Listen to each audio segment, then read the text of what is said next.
எதிர்கொள்வதற்கான அவரிடம் இருக்கிற ஆற்றலும் திறனும் தான் மேலாண்மை. இன்னும் அதை விரிவாக அவரை சொல்லுகிறார். அதை சொல்லுகிறவர் யார் என்று கேட்டால் ஹென்றி ஃபயால் என்கிற அந்த 1841 பிறந்து 1925 அறிந்த மேனாட்டு மாடர்ன் பிரின்சிபிள்ஸ் ஆஃப் மேனேஜ்மெண்ட் என்று அவர்தான் ஃபாதர் ஆஃப் மேனேஜ்மெண்ட் என்று அழைக்கப்படுகிறார். நமக்கெல்லாம் என்ன பெருமை என்றால் இன்றைக்கு 2056 ஆண்டுகளுக்கு முன்னால் தோன்றிய வள்ளுவன் ஒரு நூற்றாண்டுக்கு முன்னால் தோன்றிய அறிவு சிறப்பினை அறிவு திறனை பதிவு செய்து வைத்திருக்கிறார் என்று சொன்னால் அதுதான் உலக இனத்திலேயே தமிழ் இனத்தின் மிகச்சிறந்த பெருமிதம். அந்த பெருமிதத்தின் அடையாளம் தான் வள்ளுவன் அதை பதிவு செய்திருக்கிறார். பொதுவான நோக்கமுடைய நிறுவனத்தின் செயல்படும் நபர்களில் திறமைகளை ஒன்றிணைத்து வழிநடத்தி செம்மையான செயல்களை நிறைவேற்றும் ஆற்றல் தான் மேலாண்மை. மேலாண்மை என்பது பொதுவான நோக்கமுடைய ஒரு நிறுவனத்திலே பணியாற்றுகிற பலரை ஒருங்கிணைத்து தலைமை தாங்கி அவர்களை வழிநடத்தி அவர்களிடமிருந்து அந்த நிறுவனத்தின் செயல்பாடுகளுக்கு தேவையான நடவடிக்கைகளை பெற்றுள்ளது. இதிலே நான் முன்னமே சொன்னது போல 5 விதமான கூறுகள் அதிலே இருக்கின்றன. அந்த 5 விதமான கூறுகளையும் நாம் இங்கே பார்க்கலாம். இதிலே நான் 2 கூறுகளை மட்டும்தான் நான் சொல்ல போகிறேன். 14 கொள்கைகளை வந்து சொல்கிறார்கள் மேனாட்டறிஞர்கள். இதில் முதல் கூறு என்னவென்றால் இந்த வேலையை வாங்குகிறவனுடைய பண்பு என்ன, அந்த தலைவனுடைய பண்பு. மேலாண்மை என்பதை இன்றைய நம்முடைய நாட்டு மக்கள் வழியிலே வழக்கில் சொல்ல வேண்டும் என்று சொன்னால் நீங்க என்ன செய்கிறீங்க என்று ஒரு கேளுங்கள். நிறுவனத்துடைய பெரிய பதவியில் இருக்கிறவர் பல வேலை செய்வதற்கு இருப்பார்கள். நான் மேல் வேலை செய்கிறேன் என்று சொல்லுவார். வீட்டிலே 4 பெண்கள் இருக்கிறார்கள். மாமியாரோ அல்லது அம்மாவோ என்ன செய்வார்? அவர்கள் எல்லாம் வேலை செய்வார்கள். இந்த அம்மையார் மேல் வேலை செய்வார். மேல் வேலை என்றால் தனக்கு கீழே இருக்கிறவர்களிலிருந்து அந்த குறிப்பிட்ட நோக்கத்தை நிறைவேற்றுவதற்கான பணியை செய்துவாங்க. இவரும் செய்வார், வழி நடத்துவார். அவர்களுக்கு ஐயம் ஏற்படும் போது ஐயத்தை அகற்றுவார். இதுதான் நாம் இன்றைக்கு மேல் வேலை என்று நம்முடைய எளிய மக்கள் பேச்சு வழக்கிலே தமிழருடைய வாழ்க்கையிலே இருக்கிற அந்த சொல் தான். ஆங்கிலேயர்கள் அதற்கு ஒரு தனியான வரையறை கொடுத்து மேலாண்மை என்று சொல்லுகிறார்கள். அந்த மேலாண்மையிலே முதலாக இருப்பது வந்து என்னவென்று கேட்டால் அதுதான் திட்டமிடுதல். அதற்கு பின்பு அந்த திட்டமிடுதலை நிறைவேற்றுவதற்கு பணியாளர்களை ஒருங்கிணைத்தல், அதற்கப்புறம் நிர்வகித்தல், கட்டாள்கை செய்தல், ஒருங்கிணைத்தல் என்கிற 5 படி. நான் ஆங்கிலத்தில் சொல்வதாக இருந்தால் planning, workers participation, administration, controlling and coordination. இந்த முதல் இது என்னவென்றால் அந்த வேலைகளை பெற்று அந்த இயக்கத்தை நடத்துகிறாரே, அந்த நிறுவனத்தை நடத்துகிறாரே, அவருக்கு தேவையான பண்பு என்னவென்றால் தலைமை பண்பு, லீடர்ஷிப் குவாலிட்டி என்று அந்த புத்தகத்திலே சொல்லியிருக்கிறார். அருமையாக சொல்லுகிறார் நம்முடைய வள்ளுவர். 1000 பேர் இருந்தாலும் கூட எடுத்த காரியம் சிறப்பாக இருக்க வேண்டும் என்றால் நிலை மக்கள் சால உடைத்தெனினும் ஏனை தலைமக்கள் இல்வழி இல் என்று சொல்லுகிறார்கள். ஆற்றல் மிகுந்த வீரர்கள் 1000 பேர் இருந்தாலும் அவர்களை வழிநடத்தி செல்லுகிற தலைவன் இல்லை என்றால் வெற்றி கிட்டாது என்று படைச்செருக்குக்கு சொல்லுகிற அந்த குரல்தான் ஒரு நிறுவனத்தினுடைய தலைமை பண்பாக இருக்கிறது. நீங்கள் கேட்கலாம், படைச்செருக்கு அதிகாரத்தில் வருகிற குரல் நிறுவன தலைமைக்கு எப்படி பொருந்தும் என்றால் இன்றைக்கு உள்ள ஒரு செய்தியை சொல்லுகிறேன். ஒருவர் தனியாக இருந்து ஒரு காரியத்தை சாதிக்கிறார் என்று சொன்னால் அவரை மற்றவர்கள் சொல்வார்கள் is an one man army என்று சொல்லுகிறார். இன்றைக்கும் அவர் போர்க்களத்திலே புகுந்து போரிடவில்லை, ஒரு நிறுவனத்தை நடத்துகிறார். நிறுவனத்தை வெற்றிகரமாக தனி ஒருவர் என்று நடத்தும் ஒருவரை பார்த்து இன்றைக்கு சொல்லுகிறோம் is an one man army என்று சொல்லுகிறோமே. அதுதான் இன்றைக்கு 20ஆம் நூற்றாண்டினுடைய நம்முடைய வாழ்விலே புதிதாக தோன்றுகிற எல்லா துறைகளுக்கும் இருக்கிற சிக்கல்களை எல்லாம், அதிலே வருகிற ஐயப்பாடுகள் எல்லாம், அவற்றுக்கெல்லாம் வழிநடத்தி வெற்றி அனைத்திற்கும் நமக்கு இன்றைக்கு இந்த நூற்றாண்டுக்கு இறங்கி வந்து வள்ளுவம் வழிகாட்டுகிறது என்று சொன்னால் அதற்குத்தான் நாம் சொல்லுவது ஆற்றலுடைய 1000 பேரையும் வழிநடத்துகிறவர் இருக்க வேண்டும். அதற்கு அந்த தலைவனுடைய அதற்கு பின்பு சொல்லுகிறார் கம்யூனிகேஷன், அந்த சொல் வன்மை அருமையாக சொல்லுகிறார் வள்ளுவர். சொல்வன்மை அதிகாரத்தில், அவையறிந்த அதிகாரத்தில், அவையென்றாமை அதிகாரத்தில் வருகிற அத்தனையும் ஒரு தலைவனுக்குரிய சொல்லாற்றலை தான் கொடுக்கும். சொலல்வல்லன் சோர்விலன் அஞ்சான் அவனை இகழ்வல்லல் யாருக்கும். இன்றைக்கு பல நிர்வாகிகள் இருக்கிறார்கள். நிர்வாகிகள் பேசுகிற எண்ணுகிற கருத்து வேறு, சொற்கள் வழியாக வெளிப்படுத்துகிற கருத்து வேறு. அதை பணியாளருடைய மனதிலே சென்று சேர்க்கிற பொழுது அவன் நினைப்பது பணியாளர் சென்று சேரவில்லை. எனவே சொல்வன்மை ரொம்ப முக்கியமாக இருக்கிறது. எல்லாவற்றையும் விட நான் இந்த மேலாண்மை கருத்துக்களிலே எதை நான் சிறப்பாக கருதுகிறேன் என்று சொன்னால், திட்டமிடுதலை தவிர பணியாளர்களை எப்படி தேர்ந்தெடுப்பது, ஒரு நிறுவனத்திலே பணியாளர்களை எப்படி தேர்ந்தெடுப்பது,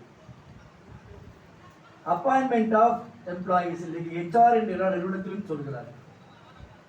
எப்படி ஒரு பணியாளரை ரெக்ரூட்மெண்ட் பண்ணுவது வள்ளுவர் அருமையாக சொல்லுகிறார். எனக்கு என்ன வியப்போடு கூடிய மகிழ்ச்சி என்றால், இன்றைக்கு கார்ப்பரேட் பன்னாட்டு நிறுவனங்கள் எவற்றையெல்லாம் செய்து வருகின்றனவோ அவற்றையெல்லாம் வள்ளுவர் சொல்லியிருக்கிறார். யாரை பணியில் அமர்த்த வேண்டுமா? உண்மை, நேர்மை, ஒழுக்கம் என்னும் அறநெறியில் பற்று, பொருளை காப்பதில் பொறுப்பு, பணியின் போது இன்ப நுகர்வில் நாட்டமில்லாமை.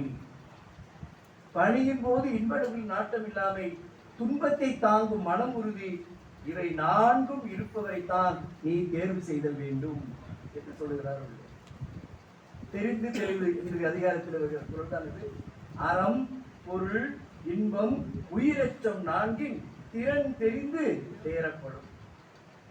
இன்னும் சொல்கிறார், எனக்கு என்ன இதில் ஒரு வியப்பு என்றால், ஒருவனை நீங்கள் வேலைக்கு சேர்க்கிற பொழுது அவன் குடும்பத்தை பற்றி தெரிந்து கொள்ள என்று சொல்லுகிறார். குடும்பத்தில் அண்ணன் தங்கை உறவினர்களோடு குடும்பத்திலே பிறந்தவனை தேர்ந்தெடுங்கள். அற்றாரை அருவுங்க, எந்த உறவும் இல்லாதவனை நீ பணியில் அமர்த்தாதே என்று உலகிலே சொல்லுகிறார். எனக்கு ஒரு மிகவும் வியப்பாக இருக்கிறது. இன்னொன்று சொல்லுகிறார், மிகச்சிறந்த அறிஞனாக இருக்கலாம், ஆனால் அவனிடத்திலே அன்பு இல்லை என்றால் அவனை நீங்கள் பணியில் அமர்த்தாதீர்கள். அறம்போலும் கூட்ட மதியுடன் இருந்தாலும் மக்கள் பண்பாம் அன்பினை அறியாதவர்களை நீங்கள் ஒதுக்கிவிடுங்கள். பிறருக்குடைய துன்பத்தை கண்டு இறங்குவர்களைத்தான் அமர்த்த வேண்டும் என்று சொல்லுகிறார். அதுதான் சொன்னேன், அற்றாரை தேறுதல் பூமின். அண்ணன் தம்பிகள் அக்கா தங்கையோடு பிறந்தவனுக்கு தான் அடுத்தவனுடைய துன்பத்தை இன்றைக்கு சொல்லுகிறார்கள் பிள்ளைகள். இன்னைக்கு இளைஞர்கள் எல்லாம் 25 வயது 30 வயதுலாம் சொல்லுகிறார்கள், lonely child is a spoiled child. We have to teach our children how to share their things. இன்னைக்கு நம்முடைய பிள்ளைகள் ஆங்கிலத்தில் இப்படிதான் பேசிக் கொள்கிறார். தனியாக ஒரு பிள்ளை இருந்தால் அது கெட்டு போகும், தான் வைத்திருப்பதை மற்றவர்களுக்கு பகிர்ந்து கொடுப்பதற்காக அவர்களுக்கு அண்ணன் தம்பி வேண்டும் என்று இப்பொழுது இளைஞர்கள் உணர ஆரம்பிக்கிறார்கள். அதுதான் நல்ல மனநிலை என்று வள்ளுவர் சொல்கிறார். மற்றவர் பற்றியில் இன்னொன்று எனக்கு பெரிய வியப்பு என்னவென்றால், இன்றைக்கு ஒருவரை பணியில சேர்த்து விட்டோம். பணியில சேர்த்து விட்டு உடனே அவனுக்குரிய அந்த பதவியில் அமர்த்துவது இல்லையா? பணி நியமனம் பெற்ற பின்பு அவனுக்கு பயிற்சி தரப்படுகிறது. அதுக்கு இன்டர்ன்ஷிப் என்று சொல்லுகிறோம், ட்ரெயினிங் என்று சொல்லுகிறோம். வள்ளுவர் மிக தெளிவாக சொல்லுகிறார், ஒரு செயலை ஒருவனுக்கு உரியது என்று அவனை நீ தேர்ந்தெடுத்து விட்டால், தேர்ந்தெடுத்த பிறகு அவனை அதற்கு உரியவனாக நீ ஆக்கு என்று சொல்லுகிறார். அப்பாயின்மெண்ட்டும் இருக்கிறது, ட்ரெயினிங்கும் இருக்கிறது. வினைக்குரிமை நாடி வினைக்கு உரிமை நாடிய பின்றை, இந்த வினை செய்வதற்கு எலிஜிபிள், இந்த இவன் பட்டம் படித்திருக்கிறான், பயிற்சி எல்லாம் இருக்கிறது, இந்த செயலை செய்வதற்கு அவனுக்கு உரிமை இருக்கிறது என்று நாடி அறிந்த பின்பு அவனை எழுதுகிறார்கள். எல்லா பரிமையாளர்கள் முதற்கொண்டு எல்லோரும் எழுதுகிறார்கள். பதவியில் அமர்த்தும் போது அமர்த்துவதற்கு முன் அந்த பதவிக்கு உரியவனாக அவனை செய்ய வேண்டும். இன்றைய பொருள் என்னவென்றால் பயிற்சி கொடுக்க வேண்டும். அதற்குரியவனாக செயல் என்னும் தொடரில் பணியாளர்களுக்கு பயிற்சியுடன் அவன் சிறப்பாக அதற்கு உரியவனாக, அவனுக்கு ட்ரைனிங் மட்டும் இல்லை, we have to provide them adequate support, தேவையான ஆதரவையும் அவனுக்கு தர வேண்டும் என்றும் சொல்கிறார். அதற்கு அப்புறம் பணியை ஒப்படைத்த பின்பு நாம் என்ன செய்ய வேண்டும்? எல்லா அலுவலர்களிலும் கீழ் அதிகாரி இருப்பார், மேலதிகாரி இருப்பார்.